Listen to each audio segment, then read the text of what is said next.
Introduction. You were taught to be agreeable. Say yes. Don't rock the boat. Smile politely. Make everyone else comfortable, even if it costs you your peace. But here's the truth. You weren't put on this earth to be convenient. You weren't born to live someone else's schedule, chase someone else's dreams, or shrink your fire just to keep other people warm. You're here for something deeper, and it begins with a word that's small but mighty. A single syllable that will reclaim your time, protect your energy, and draw a bold line between your purpose and their expectations. No.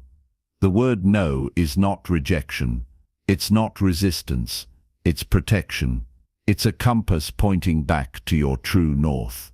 Every time you say no to something that doesn't serve you, you say yes to something far greater. Your clarity, your boundaries, your vision, your peace. Most people are running on empty because they're too afraid to disappoint others. But here's a secret no one told you growing up. Every yes you say to others is a no you whisper to yourself. In this audiobook, we're not here to shout. We're not here to preach.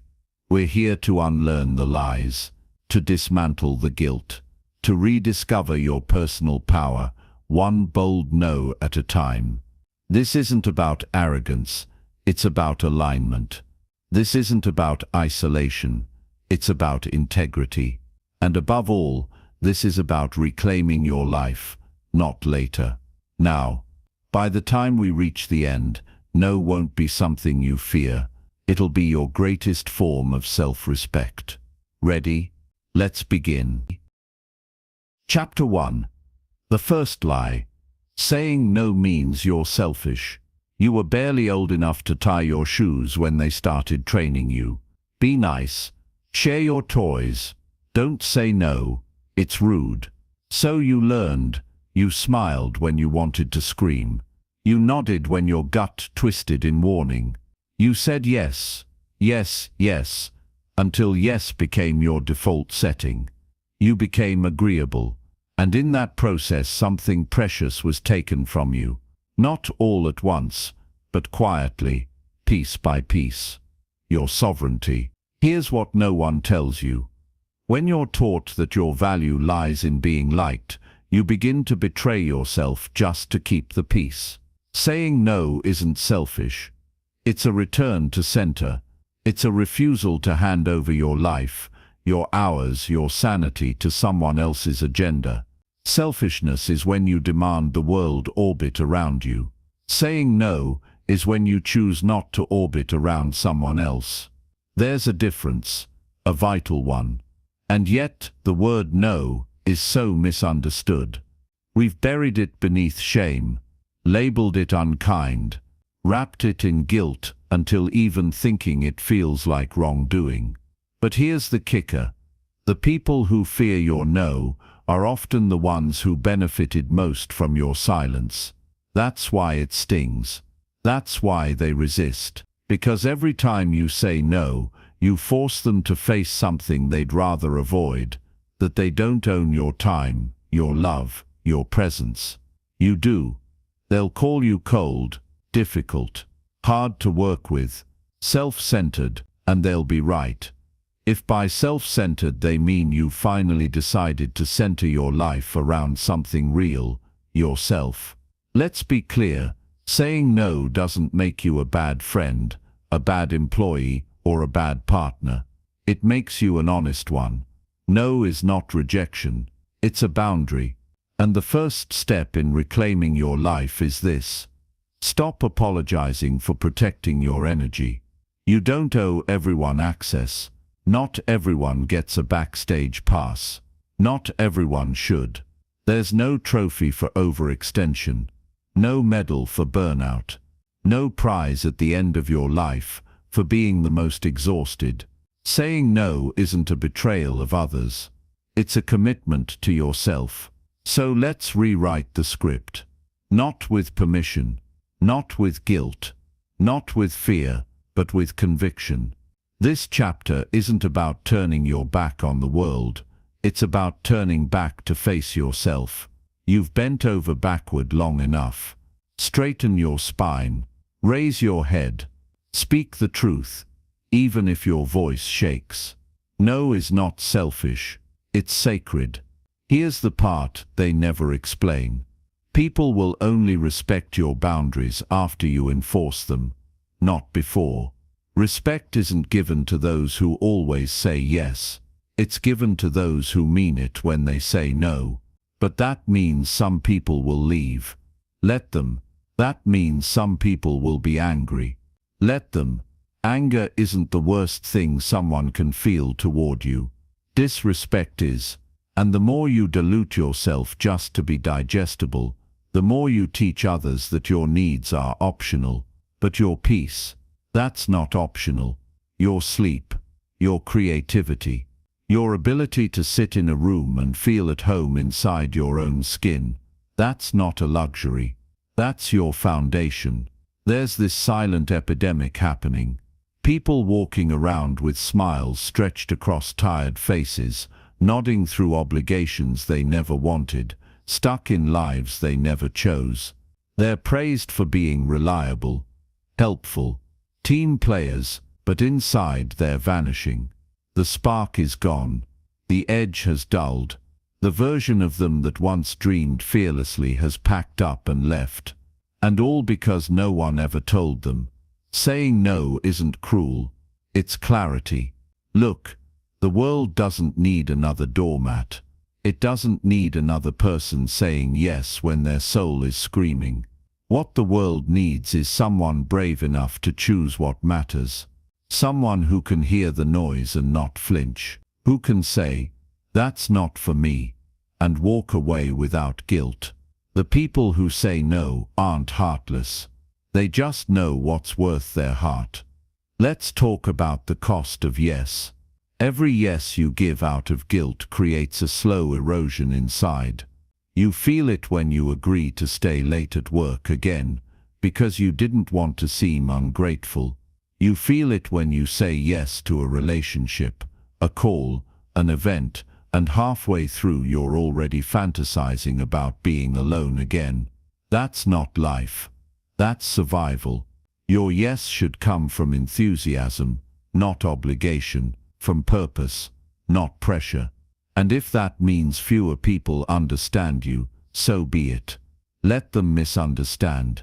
Let them form opinions. Let them talk. Because while they're busy making noise, you'll be busy making peace. The people who matter, the real ones, they won't just tolerate your no, they'll respect it. They'll recognize it for what it is, a declaration that you have limits, that you value your time, and that you know your worth. And here's the twist. When you start saying no to the wrong things, the right things begin to show up. Doors you didn't know existed begin to open. People who match your energy, who honor your space, who mirror your clarity, they begin to arrive, all because you made room. All because you finally said no. Here's a truth that might rattle the cage a bit. People don't get upset when you say no because they're hurt. They get upset because your no disrupts the comfort of their control. And if someone only values your presence when you're easy, when you're compliant, when you say yes to everything they want, what they love isn't you, it's your obedience. You are not here to be anyone's easy. You are not a machine, not a lifeline, not a backup plan. You are a full thinking, breathing human being with needs of your own, and honoring those needs, especially when it's inconvenient to others, is not a betrayal. It's the most honest form of living. The lie that no is selfish was never about morality. It was always about power. Because a person who knows how to say no can't be manipulated. They can't be guilt-tripped. They can't be used as a ladder for someone else's climb. So ask yourself, who taught you to feel bad for protecting yourself? Whose voice lives rent-free in your head? When you think about choosing rest over responsibility, solitude over small talk, honesty over harmony, was it a parent, a teacher, a partner, a culture, and more importantly, how much longer will you let that voice dictate your decisions? Here's the radical shift. You don't need to explain your no. You don't need to over-justify it. You don't need a 10-point reason. You don't need to wrap it in sugar to soften the blow. No is a full sentence. It's not rude. It's not dramatic. It's direct. It's efficient. It's powerful. The more you try to dilute your no, the more room you leave for others to question it, to poke holes, to push back. Clarity silences confusion, and if someone truly cares for you, they will honor your clarity, even if it's inconvenient to them. It's not your job to carry everyone. It's not your job to be accessible all the time. You don't exist to manage other people's discomfort. You're allowed to disappoint others if it means being loyal to yourself. That's not selfish. That's strength. When you say yes to things that drain you, you are slowly trading your identity for acceptance. Every time you override your own gut for someone else's convenience, you chip away at something essential, your trust in yourself. That's the part no one sees. Outwardly, you seem cooperative. Such a good person, always there, always reliable. But inside, there's a war. You begin to second-guess what you want. You feel resentment bubbling under the surface, but you silence it. You tell yourself to be grateful, to be kind, to not make waves. Meanwhile, you're drowning in obligations, and they don't even notice. Because the world rarely asks if you're okay when you're performing well. But what if you stopped performing? What if you paused and asked yourself, who am I when I'm not trying to keep everyone else comfortable? That question is terrifying, because for a long time, your value was tethered to your usefulness. If you weren't helpful, if you weren't pleasing, if you weren't saying yes, what were you? Here's the truth. Most people won't say out loud. You can be a good person and still say no. You can be compassionate and still set boundaries. You can be generous with your time without being available to everyone, all the time. There is no morality in martyrdom.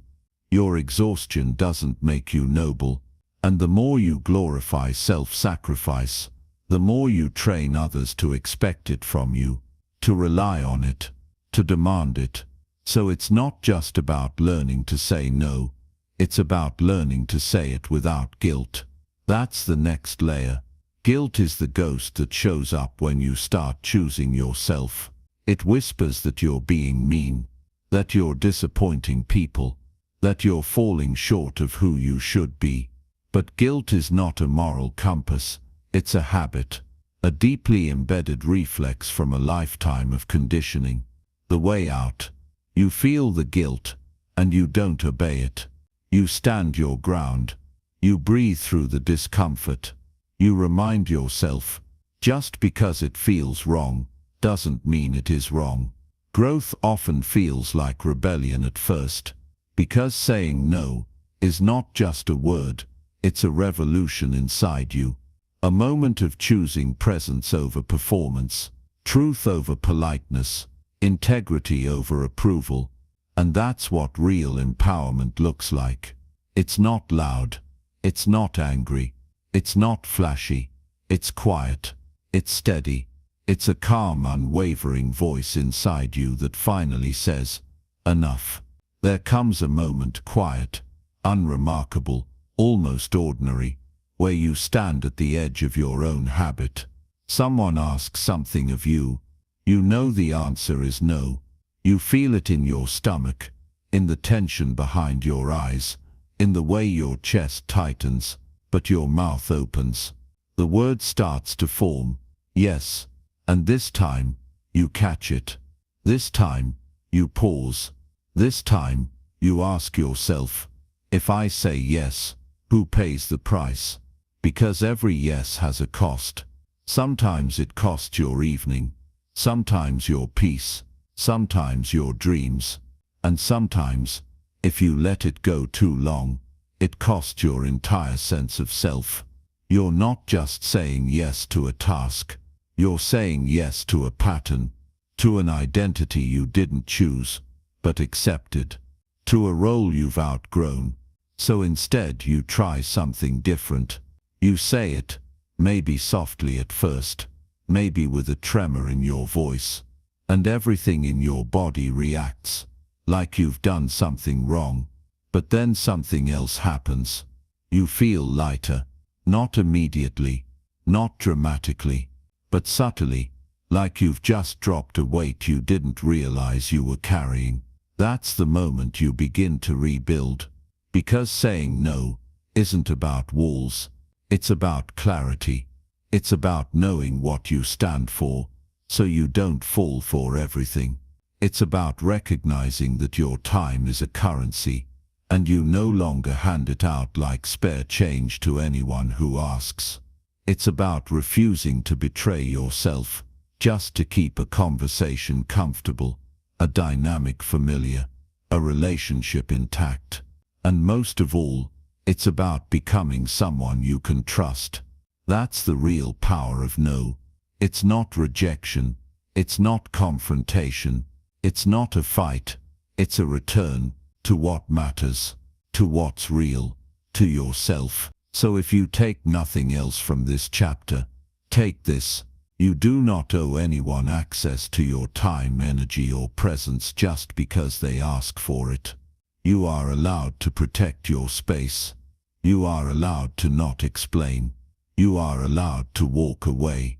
You are allowed to say no, not because you're selfish, not because you're cold, but because you finally remembered.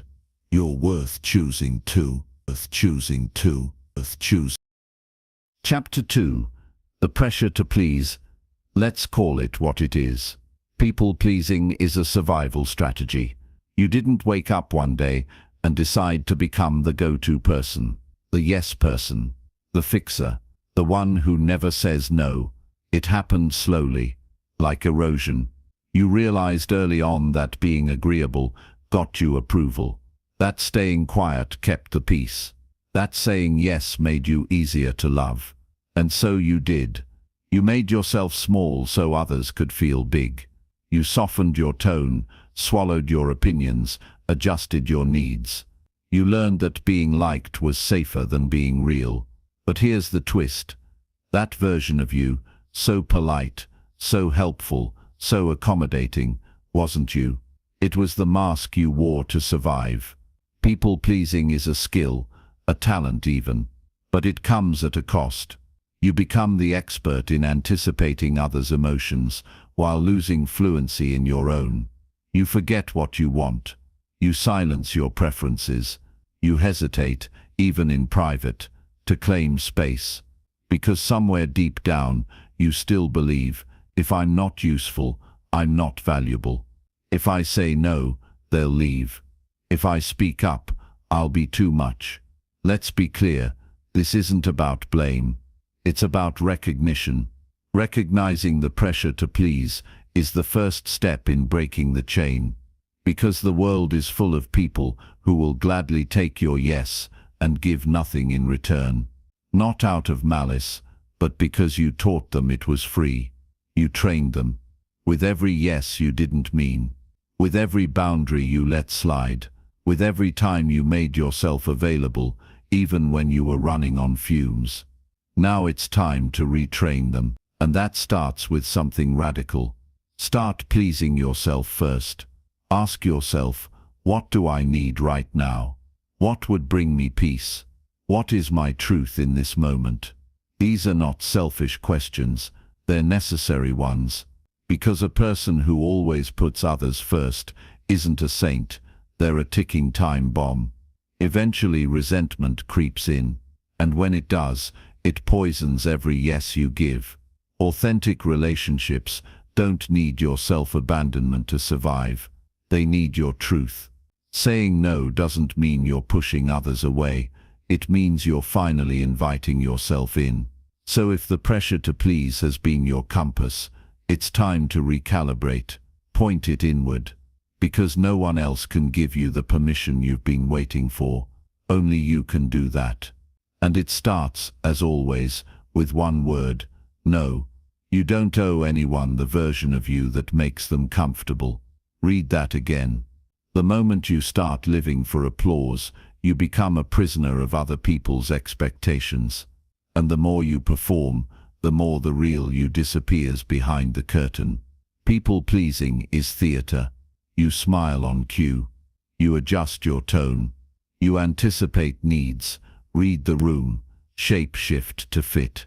But when the curtain falls, when the performance ends, you're left wondering, who am I when no one is watching? That's the hardest part. Because when you've been performing your whole life, authenticity doesn't feel natural, it feels dangerous. It's easier to play the role, easier to say yes, easier to blend in. Until one day, something cracks. You wake up exhausted, burned out, angry, for reasons you can't fully name. You start to notice things. The way you resent your calendar, even though you filled it yourself. The way you flinch at text messages, because every ding feels like a demand. The way your smile strains at the edges, brittle from overuse. And beneath it all, a quiet voice whispers, "This isn't who I am." That voice is your turning point. It's not weakness, it's awareness. It's the part of you that's still alive, beneath the armor, still hungry for truth. The way out isn't easy. It requires disappointing people, letting go of roles, unlearning your reflex to rescue. But here's the surprising thing. The more you say no, the more you begin to trust yourself again. Your decisions start coming from alignment, not fear. Your relationships shift. Some fall away, others deepen. You begin to feel something you haven't felt in a long time. Peace. Not the peace that comes from pleasing everyone, but the peace that comes from no longer betraying yourself. This peace doesn't need validation. It doesn't need applause. It doesn't require everyone to understand. It just needs you. Present, honest, whole, and maybe finally free. People-pleasing is sneaky. It doesn't always look like a big sacrifice. Sometimes it looks like staying late after work because you don't want your boss to think you're lazy. Sometimes it's laughing at a joke that lands wrong because you don't want to make things awkward. Sometimes it's a forced smile, a silent nod, a hesitant yes. Little moments, quiet betrayals, each one tiny on its own, but over time they stack up. And then one day, you don't recognize your own reflection. You've become a collage of other people's preferences, a blend of what's polite, expected, and acceptable. And the real you, the bold, wild, messy, honest you, has been buried beneath layers of obligation. Here's the thing nobody tells you. People-pleasing isn't kindness. It's fear wearing a friendly face. It's the fear of being disliked. The fear of conflict. The fear that if you say no, the world will collapse, or worse, people will stop loving you. But let's talk about love for a second. If someone's love for you is conditional on you always saying yes, that's not love. That's dependency. That's control. That's comfort disguised as connection. Real love makes room for boundaries. Real love says, "I see your no and I still stay." And the moment you begin testing those boundaries, you start seeing who's really in your corner. Yes, it's scary. Yes, it's uncomfortable. But it's also liberating.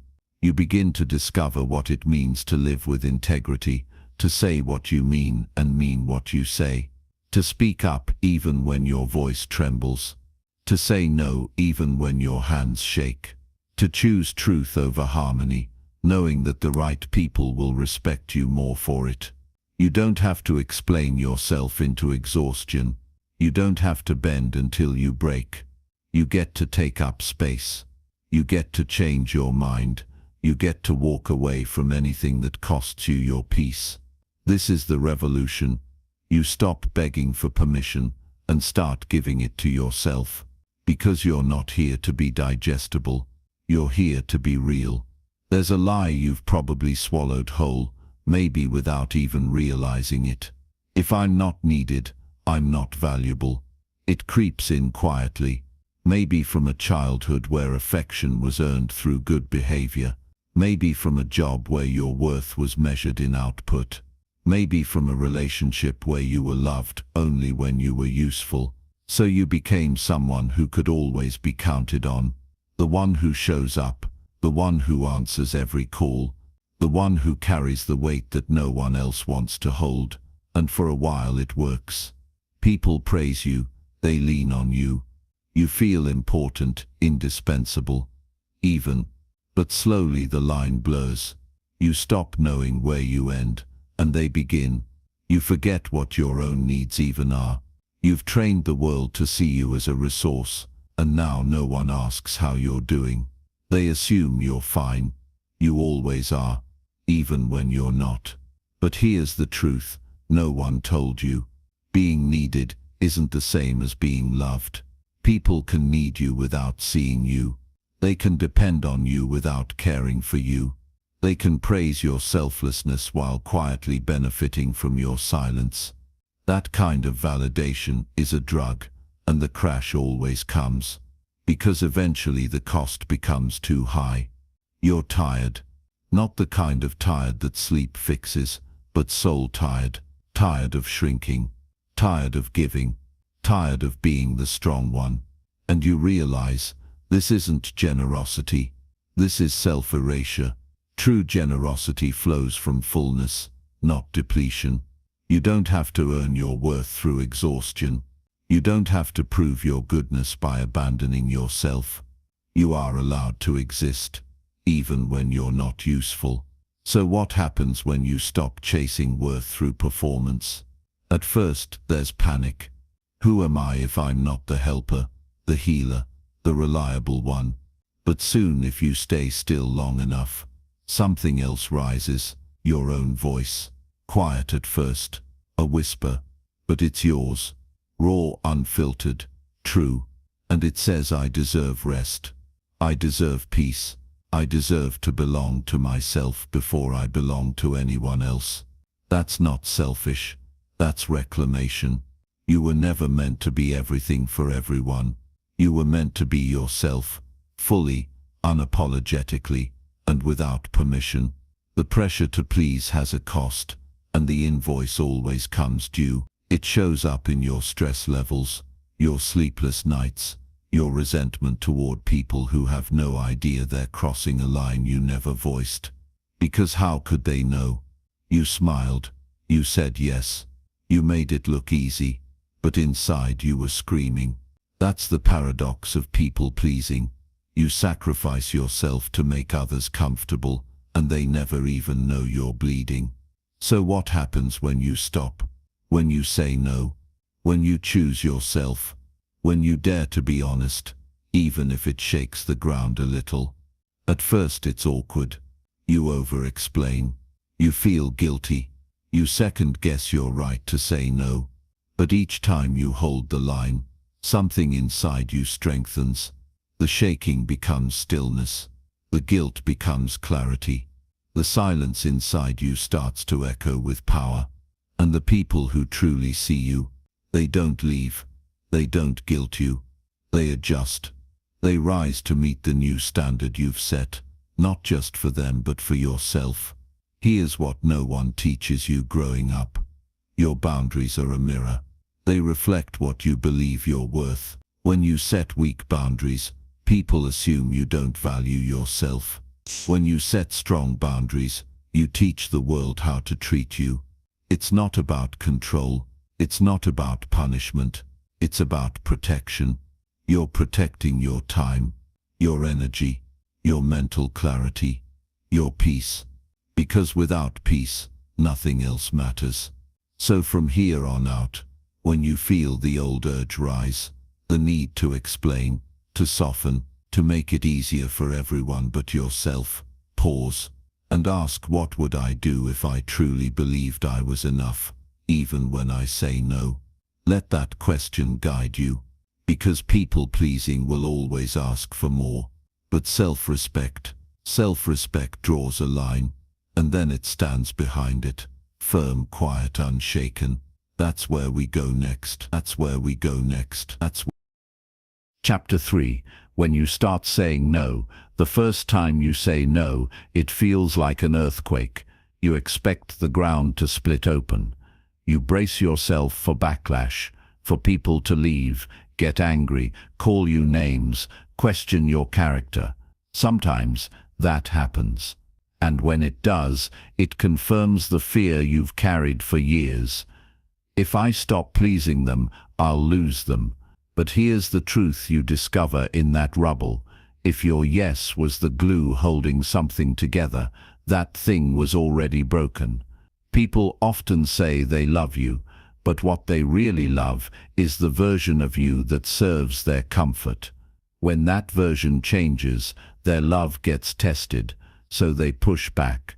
They call you distant, selfish, difficult, cold, but what they're really saying is, I miss the version of you that didn't challenge me. That's not your responsibility.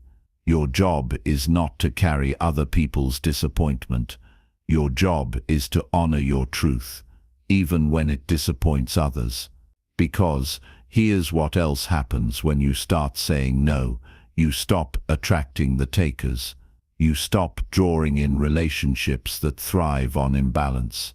You stop performing your way into circles where you don't belong, and you start making space for respect, reciprocity, real connection. But don't get it twisted. This transition isn't seamless.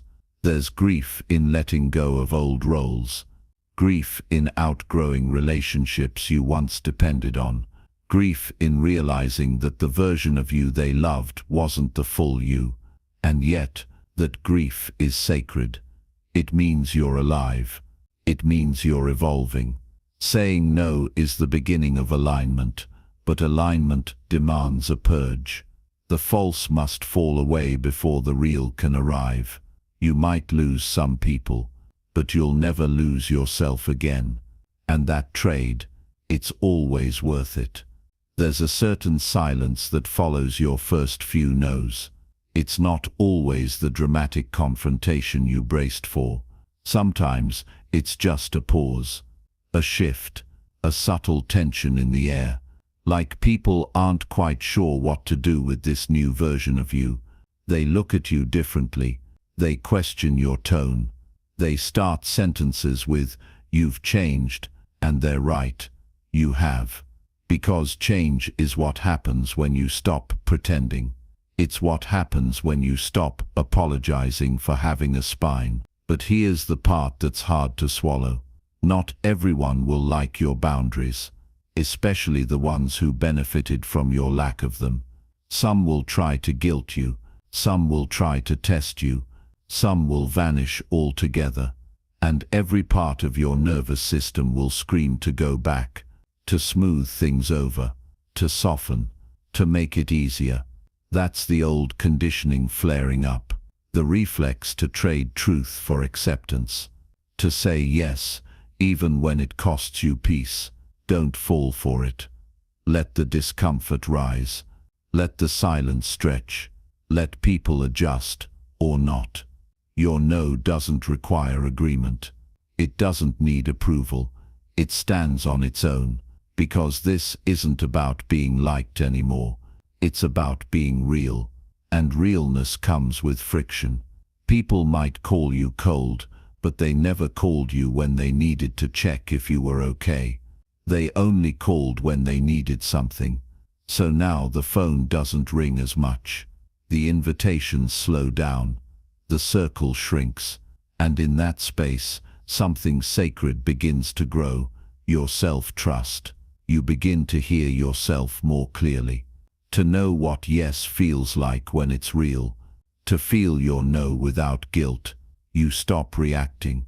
You start choosing. And suddenly, life feels lighter. Not because it's easier, but because you're no longer dragging a version of yourself you outgrew. The weight was never the world. It was your unwillingness to disappoint it.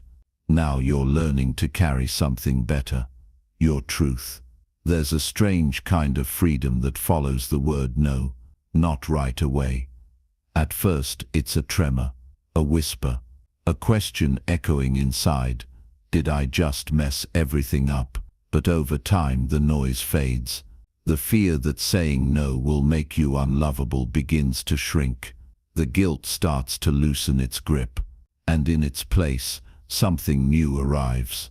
Space, not just on your calendar, but in your mind, in your body, in the way you sit at your desk, walk through your home, talk to yourself when no one's around. There's more room for breath, for thought, for truth. And in that space you start to remember things you forgot in your constant rush to please. You remember what joy feels like. Not the performative kind, the real stuff. The quiet, steady joy of choosing yourself and not needing to explain why. You remember what rest feels like, guilt-free. What clarity feels like, when you no longer say yes just to be polite. What love feels like, when it's not earned through overextension. Because when you stop saying yes out of fear, you start to feel something deeper than comfort. Alignment. You begin to recognize the difference between peace and people-pleasing. Peace doesn't come from being liked. It comes from being whole. And saying no becomes more than a boundary. It becomes a compass. You stop chasing closure from people who never gave you respect. You stop seeking validation in rooms that never saw you. You stop offering discounts on your energy just to keep things okay. You realize that okay was never enough. You weren't born to survive other people's expectations. You were born to live your life, on your terms, in your voice. Saying no clears the noise. And in that silence you hear it for the first time. Yourself, clear, uncompromising, free. It happens slowly at first. You say no once, then again. Each time the world wobbles just a little bit less. You start to see it. Boundaries don't burn bridges. They reveal who was only crossing them to take. Suddenly, you're no longer over-explaining. You're no longer answering texts out of obligation. You're no longer showing up to things that drain you just because you felt you should. And guess what? The world keeps turning. People adjust. The ones who matter recalibrate. The ones who don't, they fade. And you start to realize saying no doesn't make you difficult. It makes you clear. It's not about being unkind. It's about being honest. And when you start leading with honesty, something powerful begins to shift. You attract people who value your time, who don't take it personally when you can't show up, who respect your space because they respect you. That's the reward no one talks about. Not just peace, not just clarity, but connection. Real connection. Relationships rooted in mutual understanding, not performance. Conversations that don't require masks. Friendships that don't feel like unpaid jobs. Because when you're honest about your limits, you invite others to be honest about theirs. You create a dynamic that doesn't just tolerate boundaries, it celebrates them. This is how safety is built, not through sacrifice but through mutual respect. And inside that space you start to thrive. You take deeper breaths. You sleep better. You trust your instincts. You listen to your body instead of overriding it. You stop living to be understood by everyone else and start understanding yourself. That's the miracle of no, not the word itself, but the life it creates when you finally decide to use it. A life where your needs aren't negotiable, where your presence is earned, where your peace is non-refundable. A life that fits you, not the other way around. You will lose things when you start saying no. That's the truth most people don't want to hear. You'll lose roles you never wanted. You'll lose approval you never needed. You'll lose people who only knew how to love you when you were bending. But what you gain, that's the story worth telling. You gain time. You gain rest. You gain space to think, to breathe, to become. You gain the mirror, finally clear, reflecting back who you are, not who you had to be to survive. Because when you start saying no, you stop shrinking. You stop apologizing for your boundaries. You stop editing yourself just to keep others comfortable. You become rooted, and rooted people, they don't chase, they don't scramble, they don't prove. They know what's theirs. They know when to walk away. They know that peace is not found in being everything to everyone. It's found in being true to yourself. This is the turning point, where you stop explaining your value and start living it. Where you stop managing other people's feelings and start managing your energy. Where you stop needing to be liked and start being respected, first and foremost by yourself. Because self-respect isn't built on how many people praise you. It's built in the quiet moments when you choose your truth, even when no one claps. You walk out of the performance. You hang up the costume. You reclaim your voice, and you understand deep in your bones that saying no doesn't close doors. It opens the right ones. The ones that align. The ones that honor. The ones that don't ask you to shrink. You weren't born to be small. You weren't made to be invisible. You weren't created to be convenient. You were born to be whole. And that begins with this one powerful life-altering word. No word. No word. Chapter 4. Boundaries are not walls. Let's start by clearing something up. Boundaries are not a rejection of others. They are a recognition of yourself. Some people hear the word and flinch. They picture cold detachment, doors slammed shut, bridges burned. But that's not what boundaries are. Boundaries aren't a fortress. They're a filter. They separate what nourishes you from what drains you. They clarify where your responsibility ends and someone else's begins. They define the sacred territory of your time, energy, and attention. You're not saying, "I don't care about you." You're saying, "I care about me enough to know what I can't carry."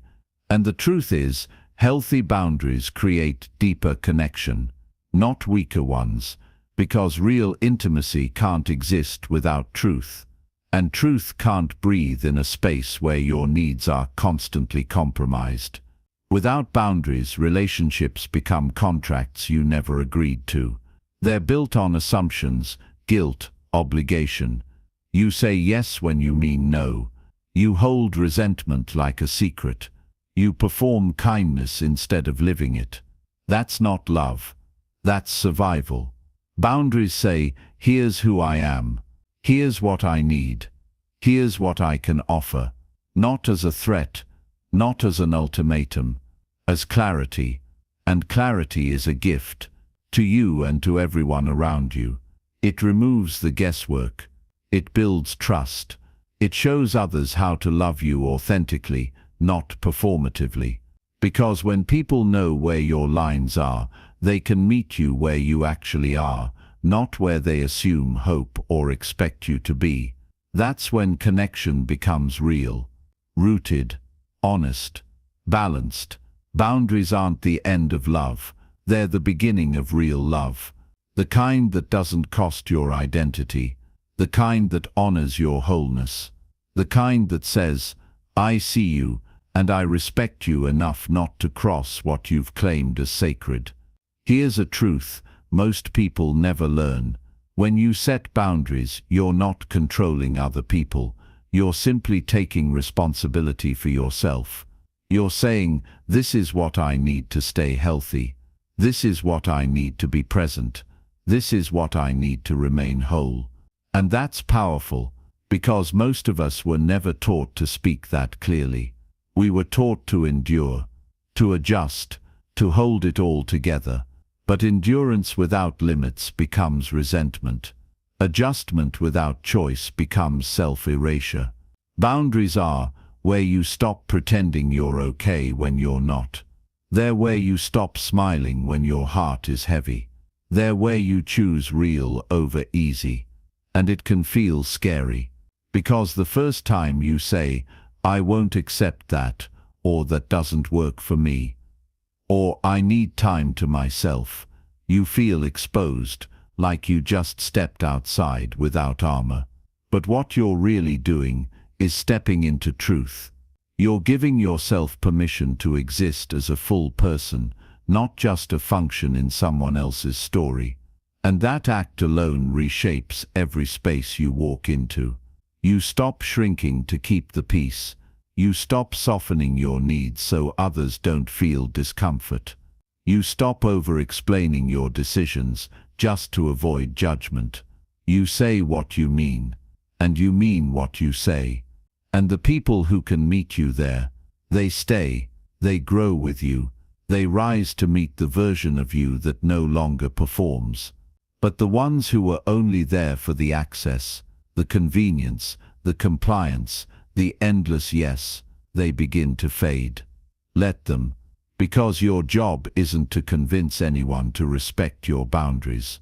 Your job is to hold them so firmly that you never again have to explain why they matter.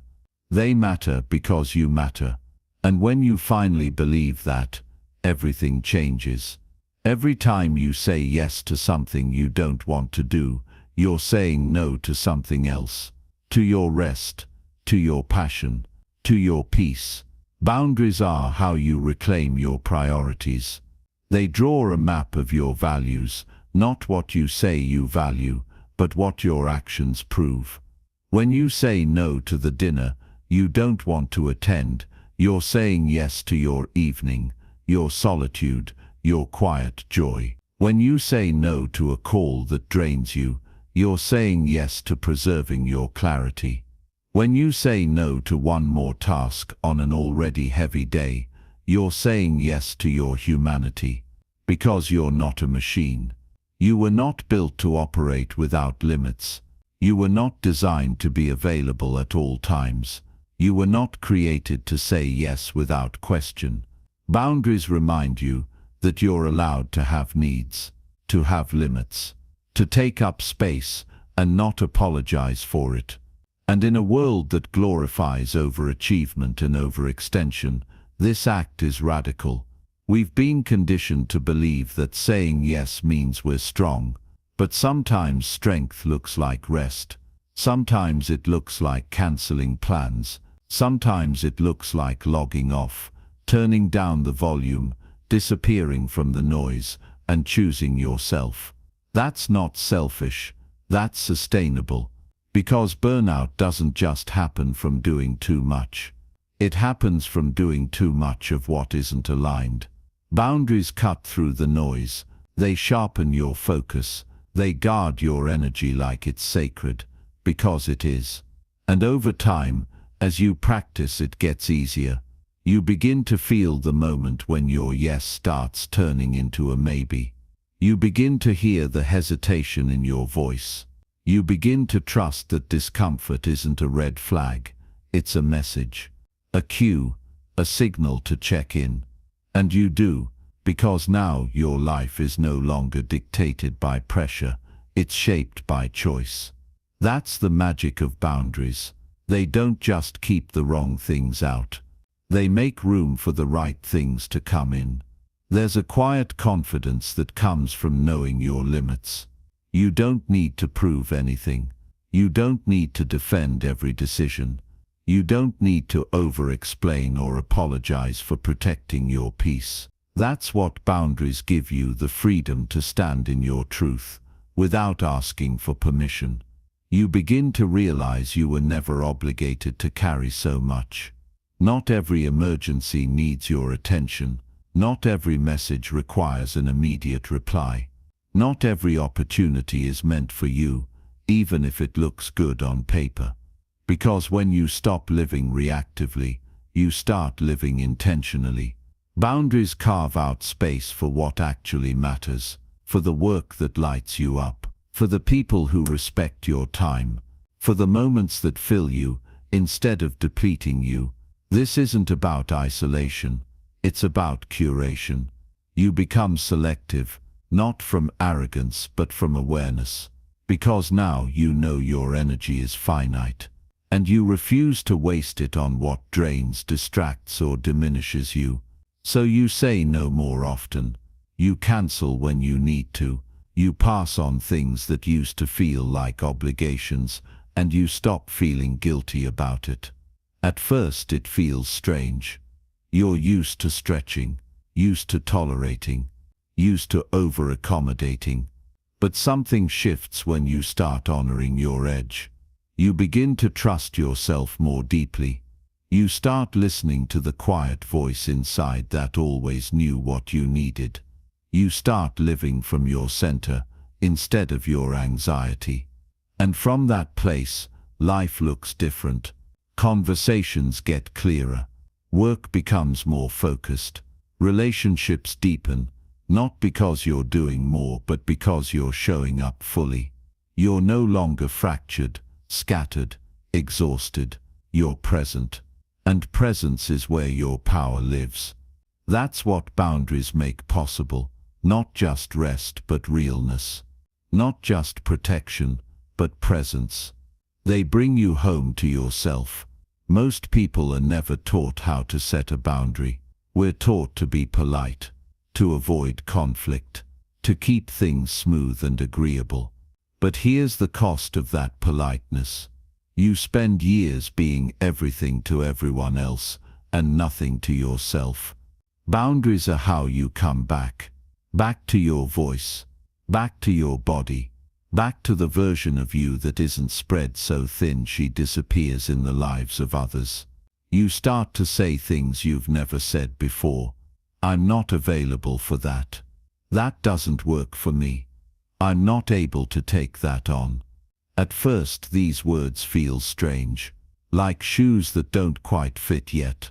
But the more you wear them, the more natural they become. And soon they stop feeling like confrontation and start feeling like truth. You realize that every time you say no to something misaligned, you're saying yes to your values. Your time becomes intentional. Your space becomes sacred. E6 becomes sacred. Your relationships become a reflection of your standards, not your silence. The people who truly see you won't ask you to compromise yourself to stay connected. They'll adjust, they'll learn your rhythm, they'll honor your boundaries because they recognize they're not walls, they're doors. Doors to mutual respect, doors to honest communication, doors to a deeper kind of connection. Because you're not keeping people out. You're guiding them in to the real you, the unfiltered you, the version of you who finally believes they are worthy of care, even when that care comes from within. You're no longer waiting for permission to protect your energy. You're doing it unapologetically. And that's not just empowerment, that's liberation. So no, you don't need to be more available. You don't need to soften your truth. You don't need to explain your peace. You just need to keep showing up for yourself, clear, firm, grounded. Because the most powerful thing you can ever say isn't yes. It's this is where I stop and where you begin. That's not a wall, that's a boundary. And it's yours. And it's yours. Chapter 5. Time is a non-renewable resource. Let's talk about your time. Not your calendar, not your to-do list, not your productivity levels, your time, your life, your one-way currency. You don't get it back. You can't buy more of it. And yet, how often do you spend it like it's limitless? You give it away in small moments. A meeting you didn't need to attend. A call that went on too long, a favor that drained your energy but earned you approval. All of it adds up, and suddenly you're exhausted. but you can't quite point to why. It's death by 1,000 yeses. Because every time you say yes to something that doesn't matter to you, you're stealing from the things that do.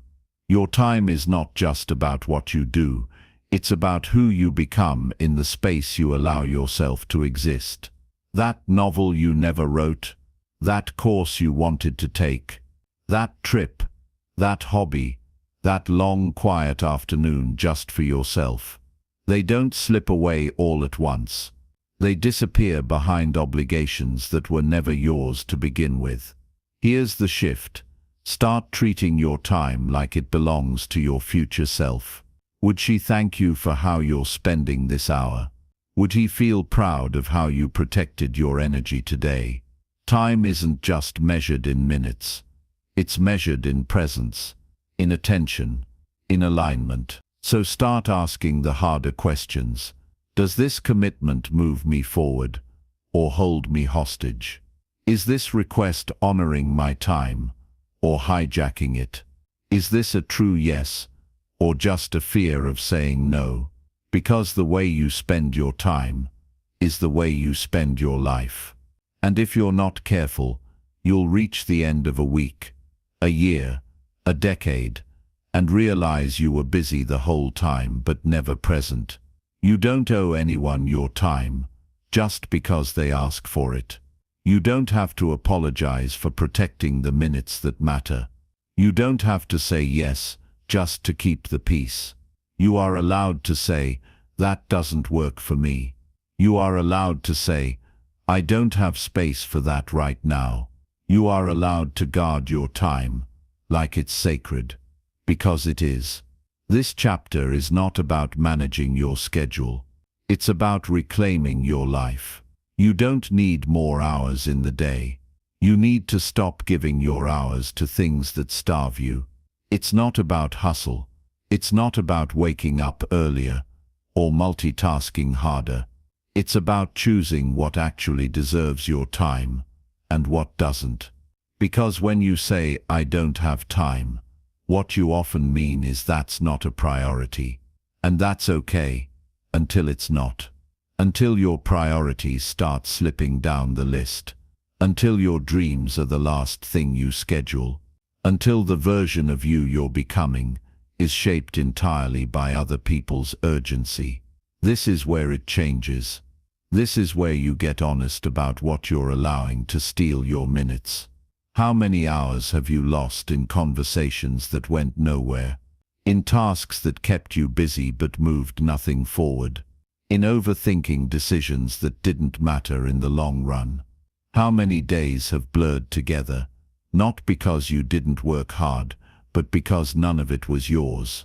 You deserve better. You deserve to wake up and feel aligned. To say, this matters. This fuels me. This is mine. But that only happens when you stop defaulting to yes. When you stop measuring your worth by your availability. When you stop feeling guilty for not being constantly accessible.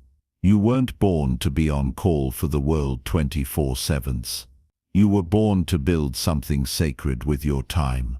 Even if that something is just silence, stillness, breath.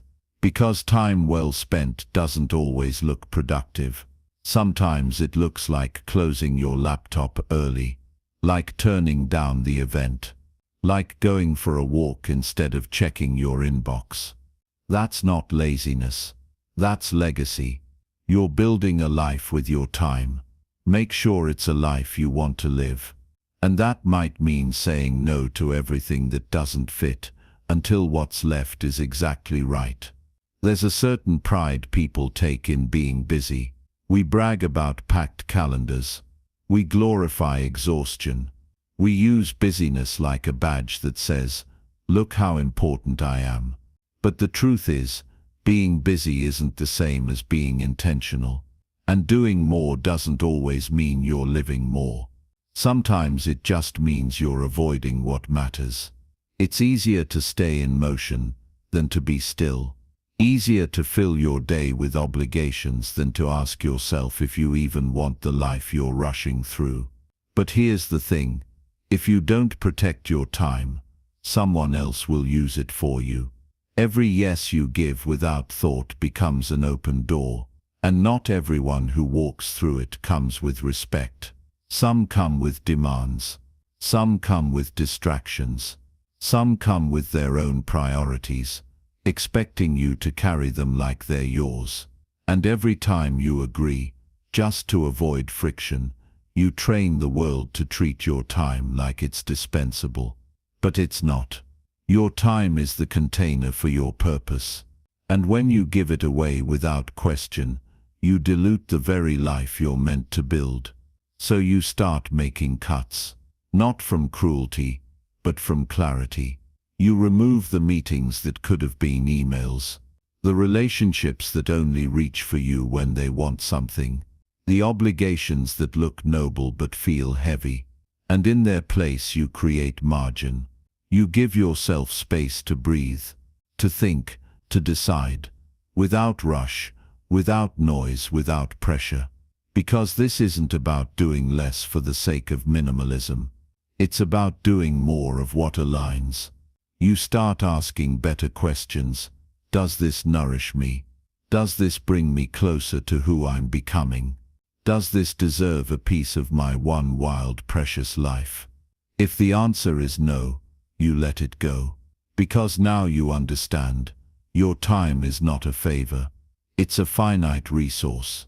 And treating it with reverence isn't selfish. It's sacred. Urgency is a drug.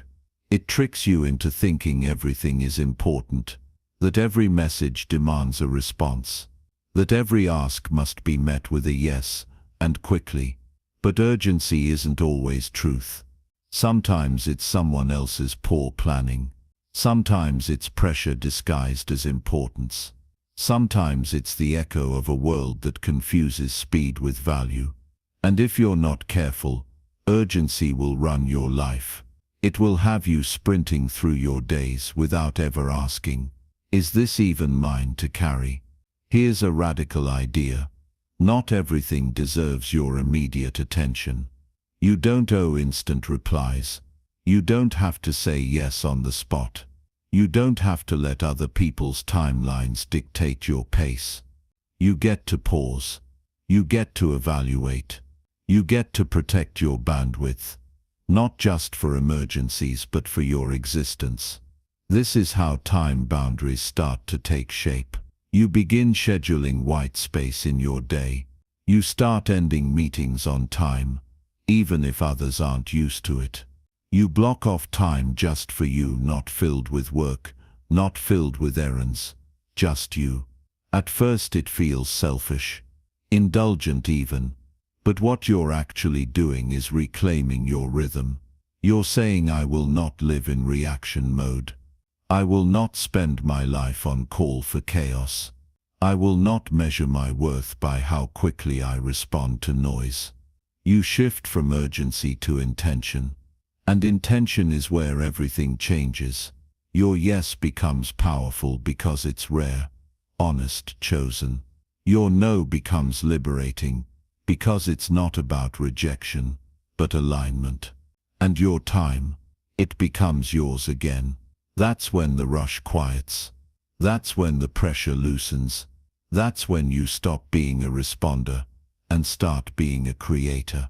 You're not just managing your schedule anymore. You're shaping your legacy, minute by minute, choice by choice, no by no. You don't just wake up one day with a meaningful life. You build it hour by hour, boundary by boundary, choice by choice. And time is the canvas you paint it on. Every minute matters, not because you need to be productive every second, but because you're finally aware, your time is your essence. It's where your relationships deepen. It's where your creativity lives. It's where your rest heals. It's where your clarity grows. You start seeing through the illusions. The myth that being busy means you're valuable. The lie that exhaustion is noble. The trap that says you can do it all if you just hustle harder. You stop chasing. You stop proving. You start living. That shift doesn't happen all at once. At first you'll question yourself. You'll wonder if it's okay to decline. You'll feel awkward saying, "I don't have capacity for that right now." But every time you honor your time, it gets easier. You start saying no with calm. You start choosing slow over scattered. You start valuing quiet moments like they're gold because they are. Your time becomes intentional. And with intention comes freedom. Freedom from urgency. Freedom from overcommitment. Freedom from being defined by how much you give away. You stop waiting for permission to protect your time. You give it to yourself. And slowly you build a life that fits. A life with margin, with stillness, with space to breathe, think, feel, create. A life that feels like you, not just the version of you others kept pulling at. Because at the end of the day, when all the tasks are crossed off and the noise has settled, you're left with one question. Did I spend today in alignment with who I want to become? If the answer is yes, even just a whisper of yes, then you're doing it right. Because this isn't about perfect schedules or flawless routines. It's about remembering what matters and protecting it fiercely. Your time is not for everyone. It's not for everything. It's not infinite. So from here on out, use it like it's yours. Because it is. Because it is. Chapter 6. The space that no creates. Saying no doesn't just close a door, it opens one. A quiet, sacred space begins to form the moment you draw a line. Not a space filled with more noise, not a space filled with new obligations, but a space that belongs to you for the first time in a long time. It doesn't happen dramatically. There's no grand unveiling. It begins with a pause. The cancelled meeting. The event you declined. The request you passed on with grace but certainty. At first, the space feels awkward, like you should fill it. Like empty hours are wasted hours. But that's the lie of productivity culture, that if you're not doing, you're falling behind. Truth is, doing less is how you remember who you are. You start to feel it. The breath you haven't taken in weeks.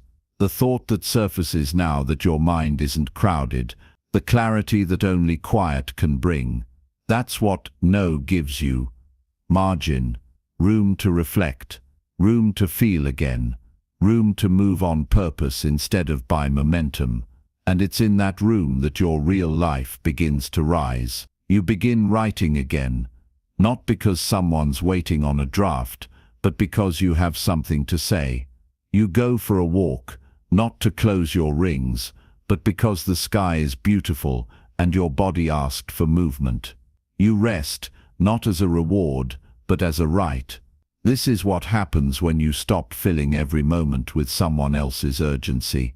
You begin to access your own, not the kind that runs frantic, but the kind that pulses quiet and strong beneath the surface.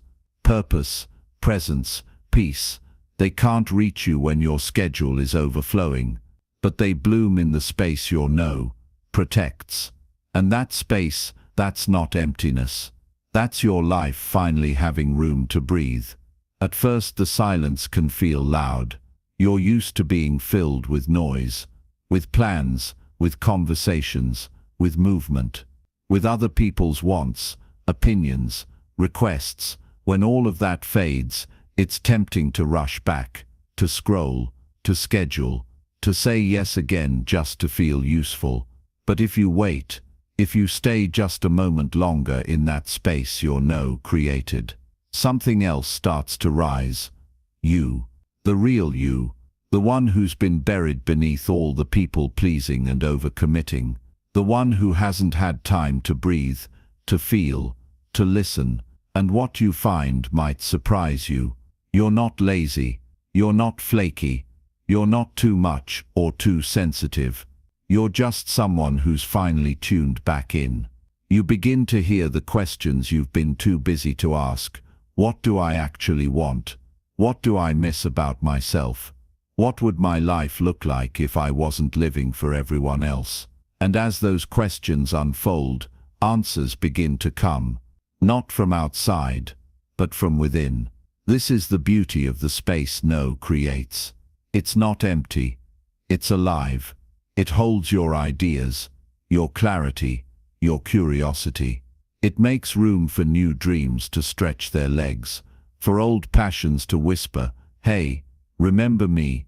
It gives your body a chance to rest, not just physically, but soul deep. You start noticing the world again. The way light pours through your kitchen window, the way music moves through your chest, the way a slow, quiet morning can feel like magic. That magic was always there. You were just too overbooked to feel it. Now with space you remember. Life doesn't have to be a constant negotiation. You don't have to trade your peace for your belonging. You don't have to earn your rest through burnout. You just have to protect the space that lets your truth grow. And you do that every time you say no. Not to push things away, but to invite yourself back home. Not everything in life needs to be chased. Some things need to be allowed in. But you can't receive what's meant for you when your hands are full of obligations you never wanted. That's what your no makes possible. It's not about resistance, it's about receptivity. The moment you stop saying yes to what drains you, the universe pays attention. New energy starts to find you. New opportunities, new people, new insight. But it's subtle, not loud, not aggressive. It doesn't demand like the rest of the world does. It whispers. It waits in the space you protect. You begin to notice the invitations that feel different, the ideas that stir something alive in you, the projects that feel like flow, not force. These things didn't just appear out of nowhere. They were always waiting. You were just too busy to hear them knocking. We think the answer is more movement, more productivity, more output. But often the answer is less noise, less pressure, less pretending. And in that lessness you find your fullness. You stop chasing validation because you no longer need to be seen doing everything. You stop rushing toward milestones because you're no longer proving anything to anyone. You stop filling your time for the sake of looking occupied. You start living. And this space, this room your no created, is not just where clarity shows up. It's where alignment takes root. You realize you don't need to push for every good thing. You just need to stop blocking it with distractions disguised as responsibilities. You become someone who receives, not out of entitlement, but because you've made space for what's true. This is the power of the pause, the strength of restraint, the brilliance of no. You stop reaching out for everything and watch the right things reach back. The space you create with your no isn't just for rest, it's for reinvention.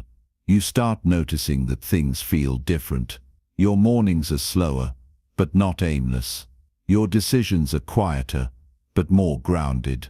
Your energy is no longer scattered. It's sharp, focused, yours. And in that stillness something begins to form. Ideas, longings, the gentle pull towards something that feels like it's been waiting for you. This isn't a return to the old hustle, repackaged with softer language. This is emergence, because now you have space to ask yourself, what do I want to build? What am I curious about?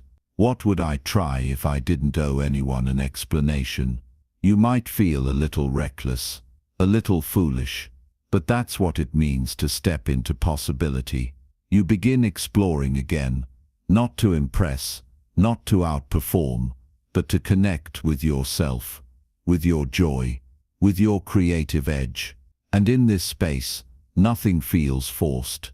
You're not rushing to produce. You're not performing for approval. You're following the thread of your own desire. This is what no unlocks. A different kind of energy. One that's creative, alive, sacred. It might start with simple things. A walk that turns into a story idea. A weekend with no plans that leads to a breakthrough. A conversation that opens a door you didn't know you needed. You realize your best ideas don't come in chaos.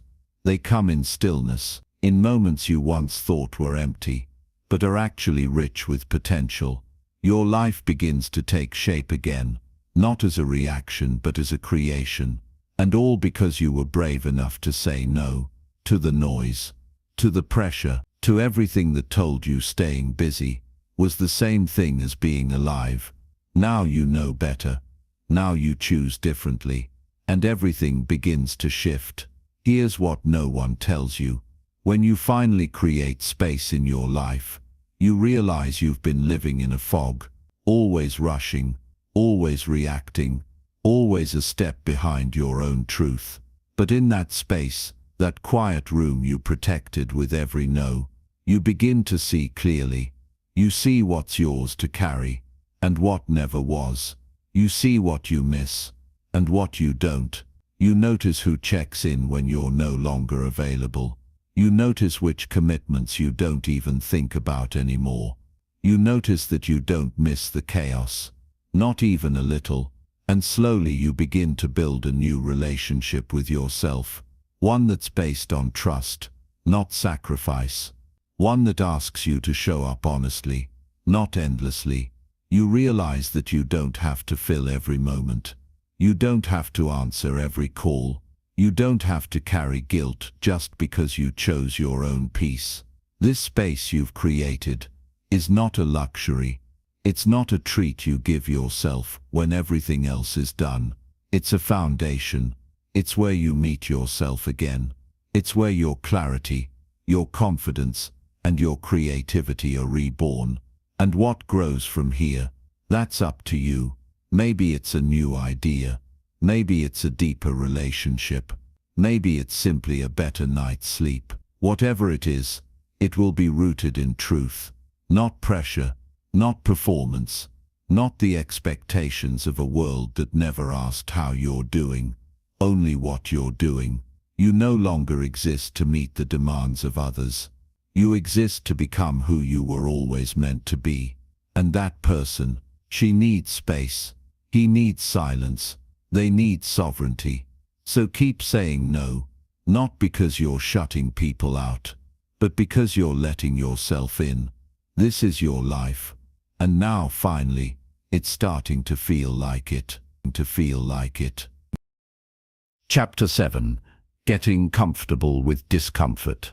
Here's the part no one enjoys talking about. Saying no doesn't always feel good, at least not at first, even when it's the right decision, even when it's necessary, even when it's long overdue.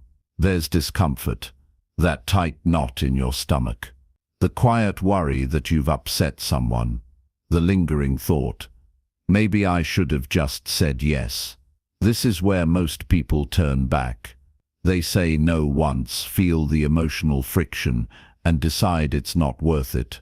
But the truth is, discomfort isn't a sign you did something wrong. It's a sign you did something different. And different is where growth begins. Because for years you've been trained to associate comfort with safety, to seek ease, to avoid tension, to blend in. But healing, transformation, freedom, they rarely show up wrapped in comfort. They arrive disguised as awkward conversations, as silence that feels too quiet, as the sting of someone pulling away after you finally set a boundary. Discomfort is the fire that burns off your people-pleasing. It's the friction that smooths out your need for approval. It's the pressure that cracks open the version of you that was never quite whole. And inside that pressure, you meet yourself. Not the version who's always agreeable, not the version who tiptoes around everyone else's emotions, not the version who hides behind "I'm fine." The real you, the one who can sit in the silence and still feel steady, the one who can say no and not need to be understood, the one who can disappoint someone else without betraying yourself. That's power. That's self-leadership. That's emotional maturity. But it takes practice. Because every new boundary will come with a test. Every no will ask you, can you stand in this discomfort without running back to old habits? Most people can't, but you're not most people. You're learning to stay, to breathe through it, to remind yourself, I'm not unsafe, I'm just uncomfortable. And the more you stay, the more your nervous system learns you're allowed to choose yourself and survive it. Discomfort isn't the enemy, it's the doorway. Every time you choose alignment over approval, you will feel it. That pinch in your chest, that nervous flutter in your stomach, that second-guessing voice whispering, what if this backfires? But here's what you'll learn over time. That voice doesn't speak truth. It speaks habit. The habit of over-explaining. The habit of trading authenticity for peace. You've lived there for years. It's familiar. It's known. But it's not freedom. Freedom is walking through discomfort anyway. It's pausing when you want to rush into reassurance. It's staying quiet when you want to fill the silence with apologies. It's saying no without dressing it up in layers of soft excuses. This is where your old self starts to break. Not because she was wrong, not because he was weak, but because they were never meant to carry this long. They kept the peace. They held it all together. They made sure no one felt abandoned, even as they abandoned themselves. Now you choose differently. Now discomfort becomes a companion, not a warning. You begin to recognize its voice. You stop interpreting it as danger. You start welcoming it as evidence that you're evolving. Because every moment of discomfort means you're telling the truth, not just to others, but to yourself. And the more you speak it, the stronger you become. Strong enough to handle the silence. Strong enough to let someone else be upset. Strong enough to no longer rescue people from their own reactions. That's growth. Not clean, not perfect, not always graceful, but honest. You feel the heat, and you stay in the room. You feel the urge to explain, and you don't. You feel the fear, and you move forward anyway, because now you understand. Discomfort isn't your downfall, it's your becoming. Growth rarely looks like success in the beginning. It looks like distance, like awkward pauses, like the first quiet no after a lifetime of automatic yes. It feels like loneliness, not because you're wrong, but because you're real, because truth has a different vibration than people-pleasing, and that vibration, it shakes loose everything that was never rooted. This is what discomfort does. It purifies.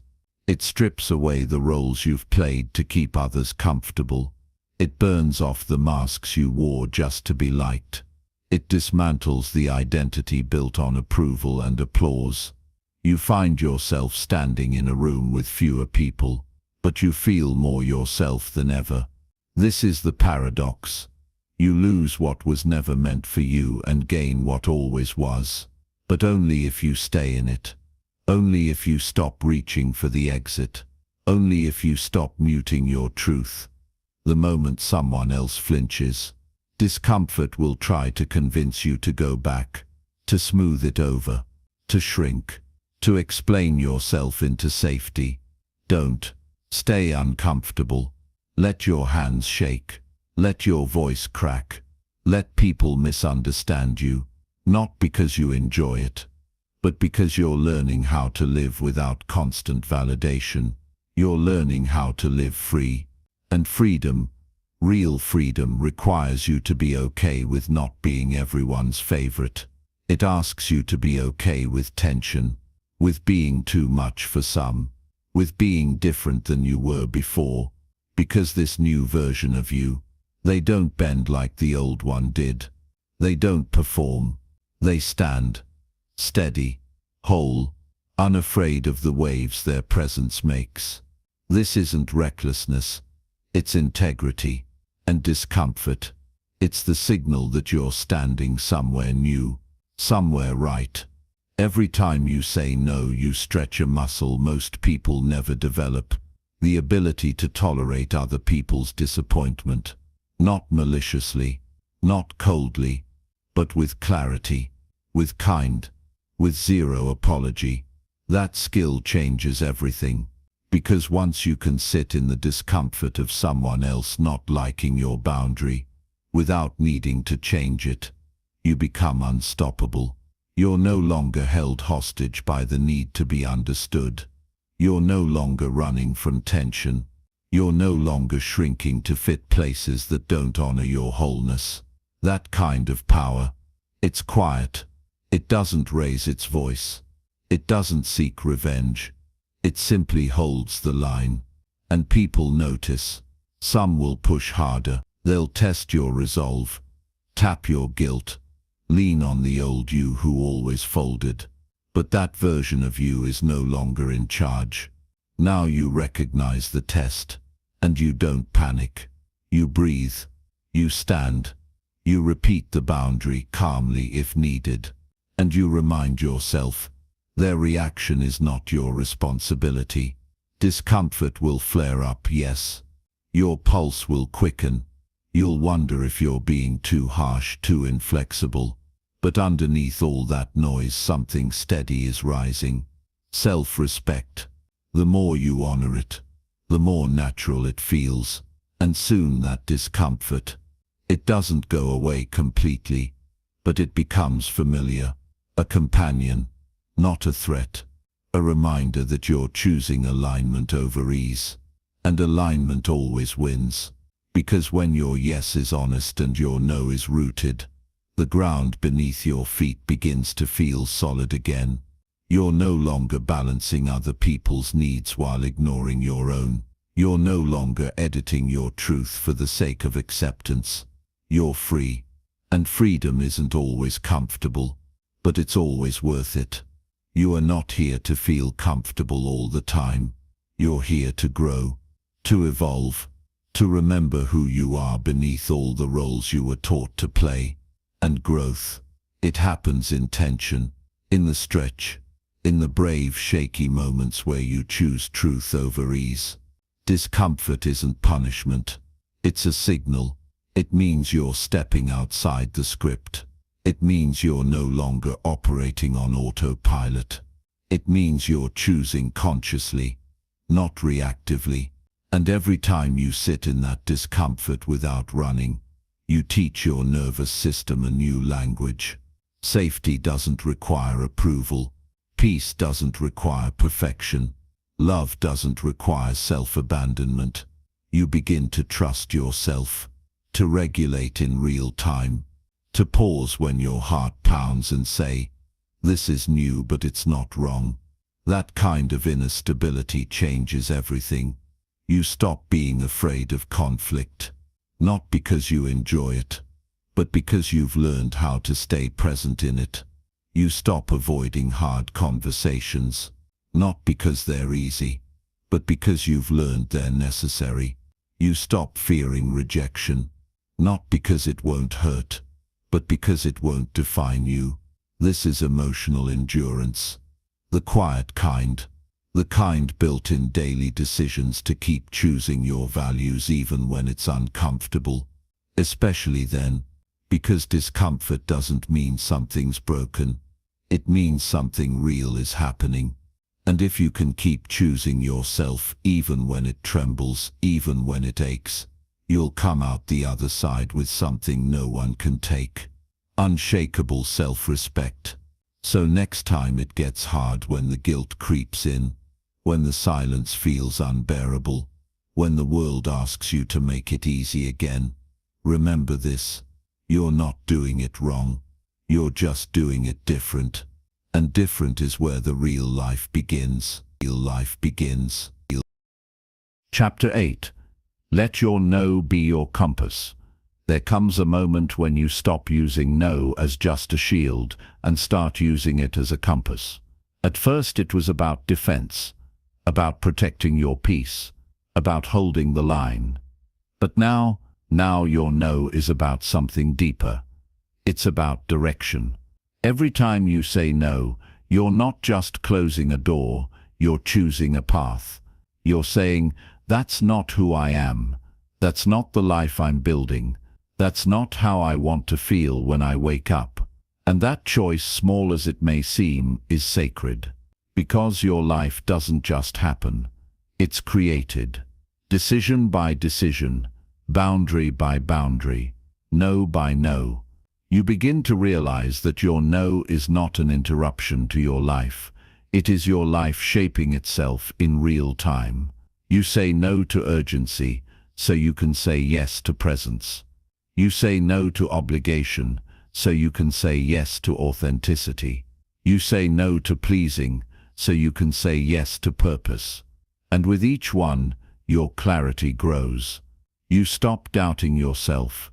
You stop looking sideways to see what everyone else is doing. You stop needing everyone to agree with your choices. Because your no is no longer reactive. It's intentional.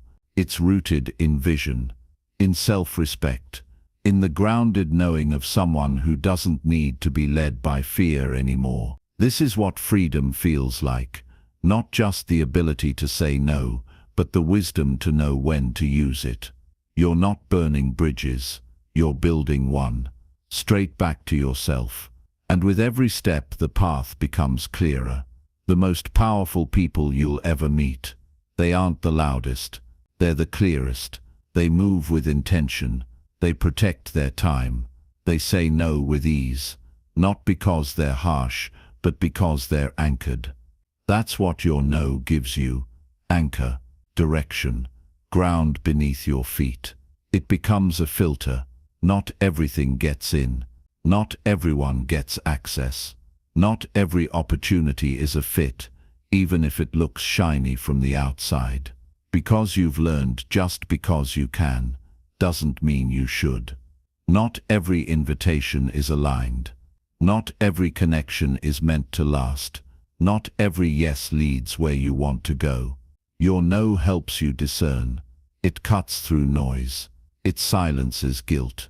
It clears the fog of people's expectations. And the clearer you become, the less explaining you need to do. You stop performing. You stop chasing. You stop asking for directions from people who've never walked your path. You trust yourself.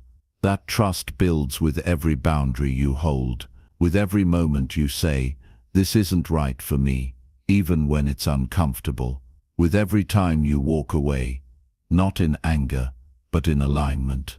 Because now, you don't just know what you're moving away from, you know what you're moving toward. Simplicity, presence, peace. You're not here to be everything, you're here to be true. And that truth, it doesn't need to scream. It just needs to be honored. One no at a time. You can't say yes to what matters if your life is full of things that don't. That's the truth most people avoid. Because clearing the path means confronting what you've been tolerating. It means asking hard questions. Why did I agree to that in the first place? Who was I trying to impress? What fear was I trying to silence? But when you start using your no as a compass, those questions don't scare you anymore. They guide you. They help you untangle the patterns that kept you overcommitted. They help you see where you've outsourced your priorities. They help you finally fully reclaim your focus. Because clarity is freedom, you begin to notice how much of your time was spent reacting. How many of your yeses were rooted in guilt, not desire? How many of your goals were actually someone else's expectations? That noticing isn't shame, it's power. Because now, you know how to course correct. You can look at your week and ask, does this reflect who I want to become? You can look at your to-do list and ask, is this aligned or just noise? And when something feels off, you don't need to justify or explain. You just say no, gracefully, clearly, without hesitation. That no doesn't push you away from opportunity. It pulls you closer to what matters. More energy, more focus, more alignment. You begin to operate from a different frequency, not frantic, but firm, not reactive, but rooted. And the people who truly see you, they don't flinch, they don't guilt, they adjust. Because your no isn't rejection, it's direction.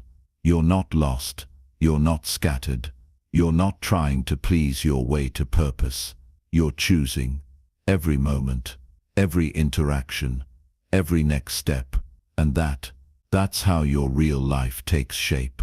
Your no is not just a decision, it's a declaration. It says, I know who I am, I know what I value, and I refuse to build a life that betrays either. Most people drift. They don't mean to. They just keep saying yes to what's in front of them, hoping it leads somewhere meaningful. But hoping isn't the same as choosing. And if you're not intentional, you'll wake up surrounded by commitments that look like success, but feel like a cage. That's where your no becomes your map. It tells you what not to build, what not to carry, what not to tolerate, even when it's shiny, tempting, or approved by everyone else. Because alignment doesn't always look impressive on the outside. Sometimes it looks like simplicity, like a slower pace, like fewer projects, but more presence. You learn to stop chasing what looks good on paper and start pursuing what feels right in your gut. That's the quiet wisdom of your no. It turns down the volume on other people's opinions. It makes space for your intuition to speak. It carves out a lane that's wide enough for your real life, not your resume. You stop proving. You stop performing. You start building, brick by brick, no by no. And what you're building isn't just a schedule, it's a soul-aligned life. One that honors your capacity, one that reflects your truth, one that never requires you to abandon yourself to feel successful. This isn't about having the perfect answer. It's about trusting the signal, the unease. That's data. The dread. That's direction. The gut instinct that something's off. That's your compass whispering. This is not the way. So you listen. You step back. You say no. And in that space the real way begins to appear. By now your no doesn't feel like resistance. It feels like refinement. It's no longer about escape. It's about creation.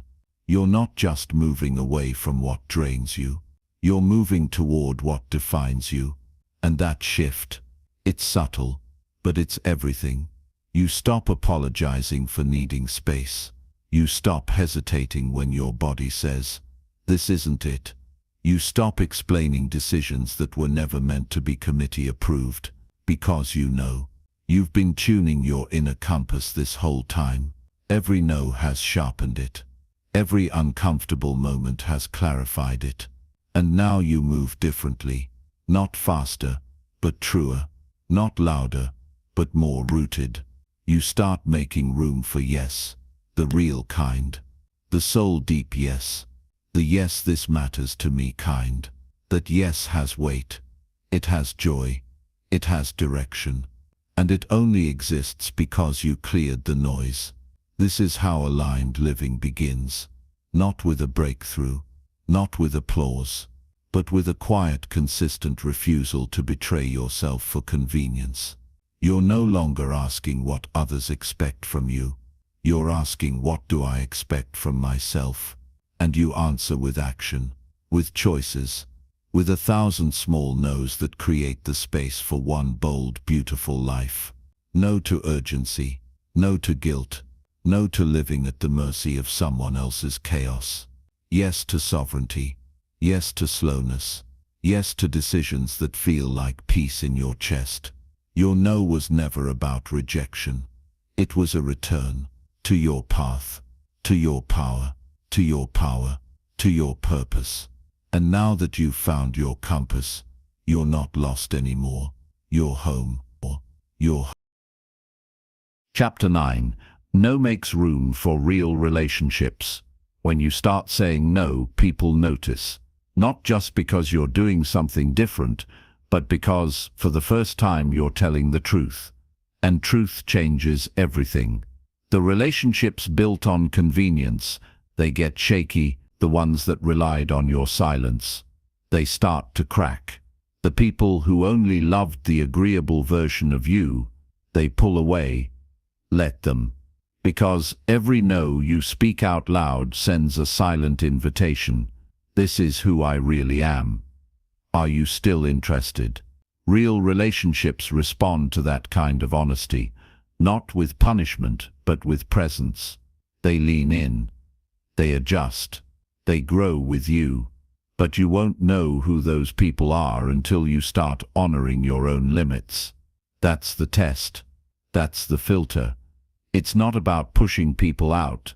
It's about making space for the ones who are willing to meet you where you actually live, not where you pretended to live just to make things easier. This is where relationships deepen. Not when everything is smooth, not when you always agree, but when you're finally honest. And the other person says, I hear you, I still care. That kind of connection, it's rare, but it's real, and it only exists when your yes is genuine, because your no is respected. Boundaries don't ruin relationships. They reveal them. They show you who's capable of handling truth. They show you who listens when you speak. They show you who loves you, not just the version of you they find convenient. This isn't about testing people, it's about trusting yourself. And the more you trust yourself, the more aligned the people around you become. Not because you curated a perfect circle, but because you became someone who no longer accepts less than real. At some point you stop asking who's leaving, and you start noticing who's staying.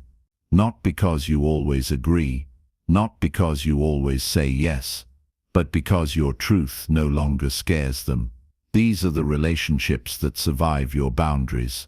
The ones that don't crumble when you disappoint. The ones that don't collapse when you say, that doesn't work for me. Instead, they adjust. They flex. They evolve. Because real connection isn't built on compliance, it's built on respect. And respect sounds like, I don't like it, but I understand. I didn't expect that, but thank you for being honest. Thank you for telling me your truth, even if it's hard for me to hear. That kind of dialogue. It doesn't just protect the relationship, it deepens it. Because you're no longer navigating through performance. You're not pretending to be okay just to keep the peace. You're not sacrificing your needs in exchange for belonging. You're showing up fully. And when you do, something incredible happens. You become easier to love. Not because you're perfect. Not because you're endlessly available. But because you're consistent, clear, and honest. The people around you don't have to guess. They don't have to wonder where you stand. They don't have to decode your silence. You say what you mean. You ask for what you need. And when you say no, they know you mean it. That reliability creates safety, not just for you but for them. Because if they know you'll protect yourself, they'll trust you to care for the relationship too. And slowly your world changes. It fills with fewer people, but the right people. People who want truth more than comfort. People who can sit in the tension without making it about them. People who honor your boundaries because they have their own. That's how connection becomes real. Not through perfection, but through honest presence. You were never meant to be agreeable all the time. That version of you, the always available, always accommodating, never disruptive version, wasn't lovable. They were useful, and usefulness can feel like love, until the moment you stop performing. That's when the truth reveals itself. You say no, and the temperature changes. You say, I need space, and someone gets quiet. You stop explaining, and the silence becomes uncomfortable. But the discomfort isn't yours, it's theirs. The discomfort of losing access. The discomfort of facing someone who no longer bends by default. The discomfort of encountering boundaries in a place where there used to be permission. And that discomfort, it's a filter, because relationships that require your self-abandonment to function are not relationships. They're contracts built on silence. You kept your needs small to keep things peaceful. You kept your voice low so no one would flinch. You kept giving so you wouldn't be left. But now you're breaking the contract. You're rewriting it. You're saying, I still care, but I won't disappear to make you comfortable. That shift changes everything. The ones who only knew how to love the version of you who gave too much, they fall away. The ones who were waiting for you to finally tell the truth, they step forward. And in their presence you feel something rare. You don't have to perform. You don't have to overextend. You don't have to earn your place by exhausting yourself. You just show up, fully, imperfectly, honestly, and for the first time you're met, not managed. This is the foundation of a real relationship. Not constant ease, but mutual respect for each other's limits, truths, and boundaries. And that kind of respect, it doesn't just make things work, it makes things real. Most people think saying no pushes people away, but here's what it actually does. It invites the right ones to come closer. Not closer to a version of you that's always agreeable. Not closer to your convenience or your utility. Closer to your truth. And truth is where intimacy begins. Because real intimacy isn't built through constant harmony. It's built through moments of tension that are met with grace. Through conversations that aren't easy, but are honest. Through boundaries that don't punish, but protect.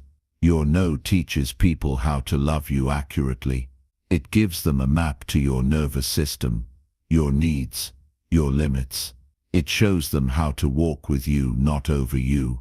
It says, here's how I stay healthy in this relationship. Can you meet me there? And the ones who can, they don't just accept your boundaries, they appreciate them. Because your boundaries create clarity. Clarity creates trust. And trust is the foundation of every real connection. Think about it. When someone tells you the truth, even when it's not what you want to hear, you might feel surprised. You might feel disappointed. But you also feel safe. Because now you know where they stand. You don't have to guess. You don't have to walk on eggshells. You don't have to decode their silences or overanalyze their yeses. That kind of transparency is rare, and it's a gift. And as you give that gift, you start attracting it in return. You'll notice the difference. People who can hold space for your no usually have a healthy relationship with their own. They don't need you to be perfect. They don't need you to overgive. They just need you to be real. And that reality, that's the ground where the best relationships are built. Your no doesn't break connection. It refines it. It reveals who's willing to know the full version of you, not just the version who says yes. That's the quiet miracle of boundaries. They don't end love. They strengthen it. Because love that cannot hold space for your truth was never love. It was expectation. And you are no longer here to be defined by what people expect of you.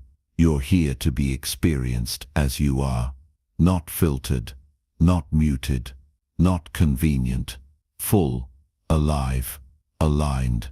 That's what your no protects. It protects the part of you that used to go quiet just to keep the peace. The part that smiled through resentment. The part that thought love meant always being okay. Even when you weren't. But now love looks different. Love looks like space. Love looks like hearing no and not flinching. Love looks like giving someone room to be whole, not just helpful. And the relationships that honor your no, they become rich. Not in noise but in depth. Not in performance, but in presence. Not in quantity, but in quality. Because there's no pretending anymore. No performing. No editing yourself for the sake of approval. Only truth. Only mutuality. Only connection that says, I love you and I also love your boundaries. This is the shift, where love no longer asks for sacrifice. It asks for honesty. And when you bring your no with integrity, the right people won't run. They'll stay. They'll listen. They'll meet you there. And together you'll build something rare. A relationship grounded in reality, not fantasy, not perfection, just presence. And that's the kind of love that lasts. Love that... Chapter 9. No makes room for real relationships. When you start saying no, people notice. Not just because you're doing something different, but because, for the first time, you're telling the truth. And truth changes everything. The relationships built on convenience, they get shaky, the ones that relied on your silence. They start to crack. The people who only loved the agreeable version of you, they pull away. Let them. Because every no you speak out loud sends a silent invitation. This is who I really am. Are you still interested? Real relationships respond to that kind of honesty, not with punishment, but with presence. They lean in. They adjust. They grow with you. But you won't know who those people are until you start honoring your own limits. That's the test. That's the filter. It's not about pushing people out. It's about making space for the ones who are willing to meet you where you actually live, not where you pretended to live just to make things easier. This is where relationships deepen. Not when everything is smooth, not when you always agree, but when you're finally honest. And the other person says, I hear you, I still care. That kind of connection. It's rare, but it's real. And it only exists when your yes is genuine, because your no is respected. Boundaries don't ruin relationships. They reveal them. They show you who's capable of handling truth. They show you who listens when you speak. They show you who loves you, not just the version of you they find convenient. This isn't about testing people. It's about trusting yourself. And the more you trust yourself, the more aligned the people around you become. Not because you curated a perfect circle, but because you became someone who no longer accepts less than real. At some point you stop asking who's leaving, and you start noticing who's staying. Not because you always agree, not because you always say yes, but because your truth no longer scares them. These are the relationships that survive your boundaries. The ones that don't crumble when you disappoint. The ones that don't collapse when you say, that doesn't work for me. Instead, they adjust. They flex. They evolve. Because real connection isn't built on compliance. It's built on respect. And respect sounds like, I don't like it, but I understand. I didn't expect that, but thank you for being honest. Thank you for telling me your truth, even if it's hard for me to hear. That kind of dialogue. It doesn't just protect the relationship, it deepens it. Because you're no longer navigating through performance. You're not pretending to be okay just to keep the peace. You're not sacrificing your needs in exchange for belonging. You're showing up fully. And when you do, something incredible happens. You become easier to love. Not because you're perfect. Not because you're endlessly available, but because you're consistent, clear, and honest. The people around you don't have to guess. They don't have to wonder where you stand. They don't have to decode your silence. You say what you mean. You ask for what you need. And when you say no, they know you mean it. That reliability creates safety, not just for you but for them. Because if they know you'll protect yourself, they'll trust you to care for the relationship too. And slowly your world changes. It fills with fewer people, but the right people. People who want truth more than comfort. People who can sit in the tension without making it about them. People who honor your boundaries because they have their own. That's how connection becomes real. Not through perfection, but through honest presence. You were never meant to be agreeable all the time. That version of you, the always available, always accommodating, never disruptive version, wasn't lovable. They were useful, and usefulness can feel like love, until the moment you stop performing. That's when the truth reveals itself. You say no, and the temperature changes. You say, I need space, and someone gets quiet. You stop explaining, and the silence becomes uncomfortable. But the discomfort isn't yours, it's theirs. The discomfort of losing access. The discomfort of facing someone who no longer bends by default. The discomfort of encountering boundaries in a place where there used to be permission. And that discomfort, it's a filter, because relationships that require your self-abandonment to function are not relationships. They're contracts built on silence. You kept your needs small to keep things peaceful. You kept your voice low so no one would flinch. You kept giving so you wouldn't be left. But now you're breaking the contract. You're rewriting it. You're saying, I still care, but I won't disappear to make you comfortable. That shift changes everything. The ones who only knew how to love the version of you who gave too much, they fall away. The ones who were waiting for you to finally tell the truth, they step forward. And in their presence you feel something rare. You don't have to perform. You don't have to overextend. You don't have to earn your place by exhausting yourself. You just show up, fully, imperfectly, honestly, and for the first time you're met, not managed. This is the foundation of a real relationship. Not constant ease, but mutual respect for each other's limits, truths, and boundaries. And that kind of respect, it doesn't just make things work, it makes things real. Most people think saying no pushes people away, but here's what it actually does. It invites the right ones to come closer. Not closer to a version of you that's always agreeable. Not closer to your convenience or your utility. Closer to your truth. And truth is where intimacy begins. Because real intimacy isn't built through constant harmony. It's built through moments of tension that are met with grace. Through conversations that aren't easy, but are honest. Through boundaries that don't punish, but protect. Your no teaches people how to love you accurately. It gives them a map to your nervous system, your needs, your limits. It shows them how to walk with you, not over you. It says, here's how I stay healthy in this relationship. Can you meet me there? And the ones who can, they don't just accept your boundaries, they appreciate them, because your boundaries create clarity. Clarity creates trust, and trust is the foundation of every real connection. Think about it. When someone tells you the truth, even when it's not what you want to hear, you might feel surprised.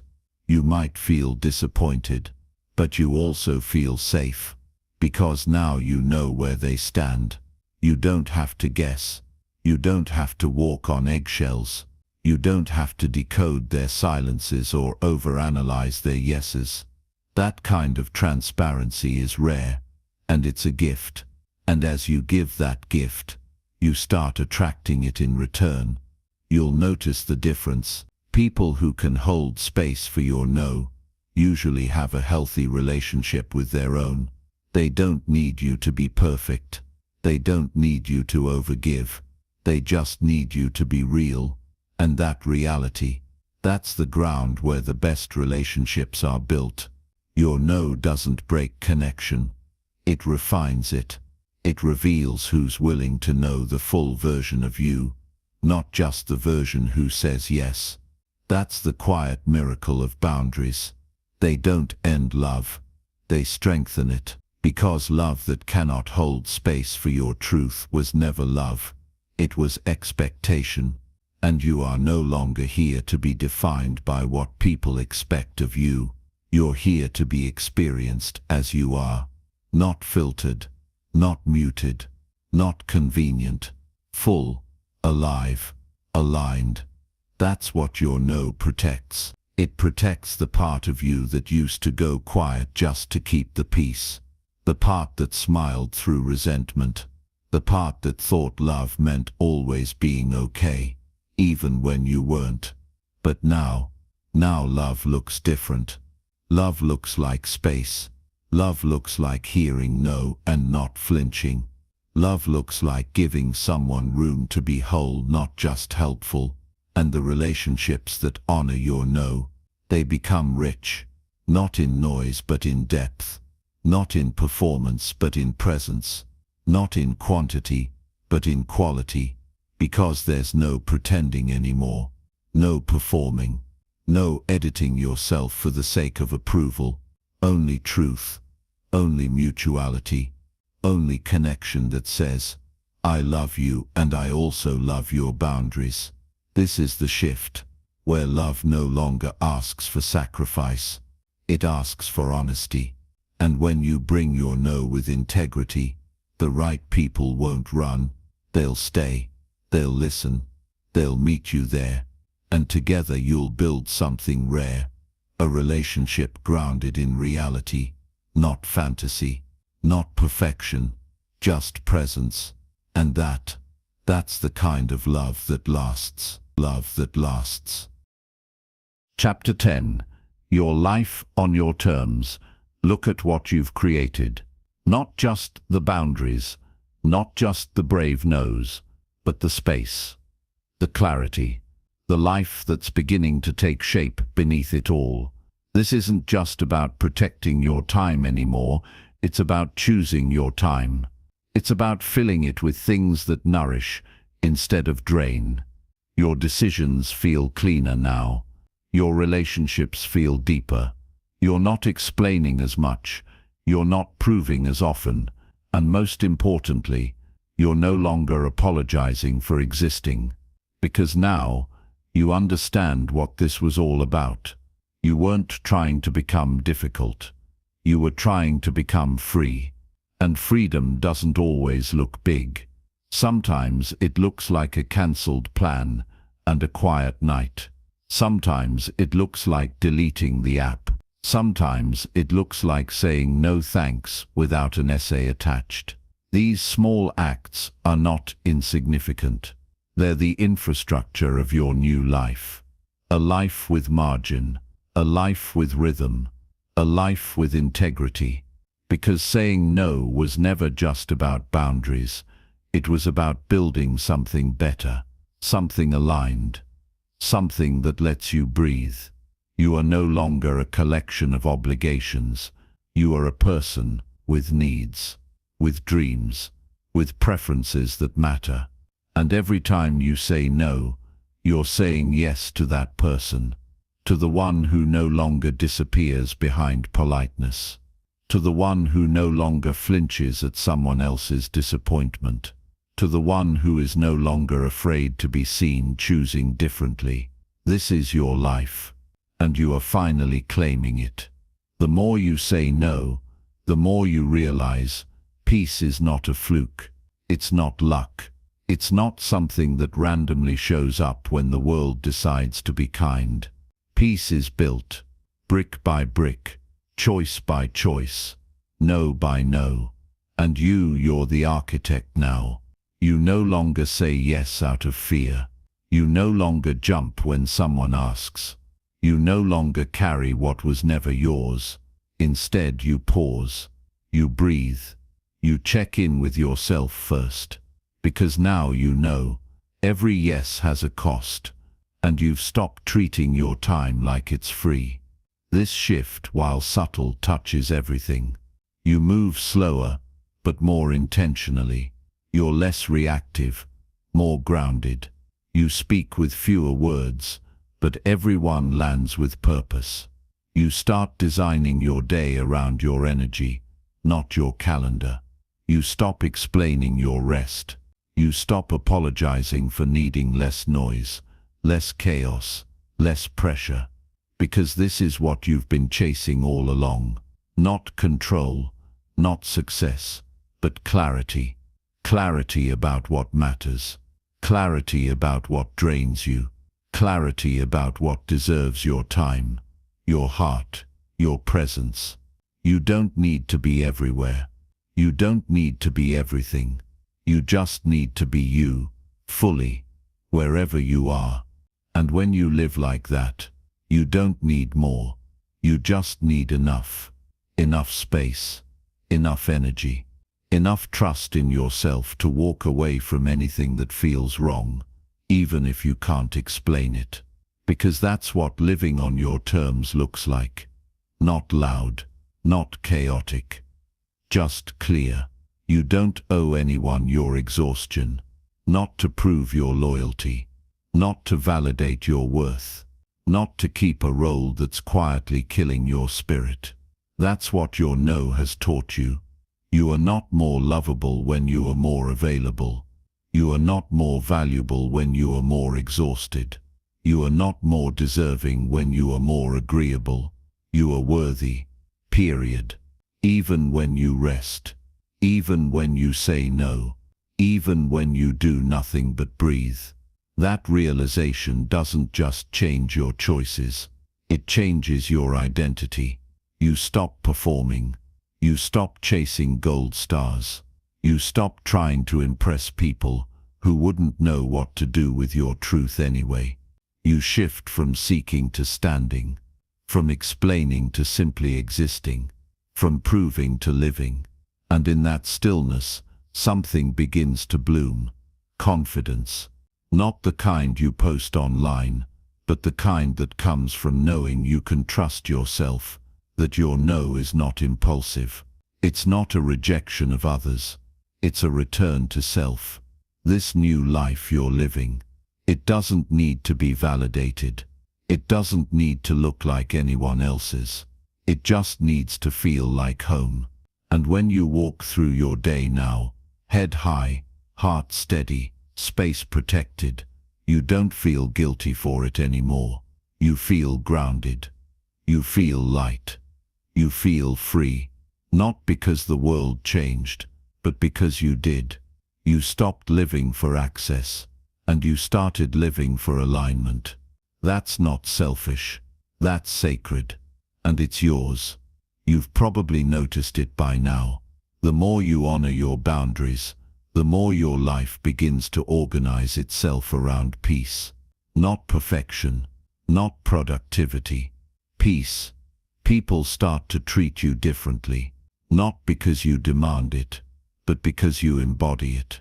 There's something unshakable about a person who knows their limits.